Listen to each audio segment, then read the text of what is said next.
Newborn বেবির জন্মের পরই 24 ঘন্টার মধ্যে আমাদের কি কি ধ্যান রাখা উচিত?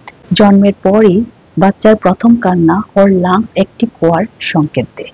যত তাড়াতাড়ি হয় মায়ের সাথে টাচ করানোটা খুবই জরুরি হয়, এতে বাচ্চা নিজেকে সেফ ভাবে। আর মায়ের দুধ যত তাড়াতাড়ি হয় শুরু করানো খুবই ইম্পর্টেন্ট।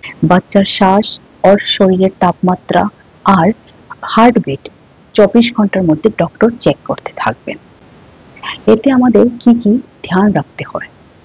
যারা বাচ্চাকে দেখতে আসবে ওদের থেকে বাচ্চাকে দূরে রাখা খুবই জরুরি হয়, কারণ ইনফেকশনের চান্সেস থাকতে পারে। খুব বেশি কাপড় বা গরম কাপড় পরাবেন না।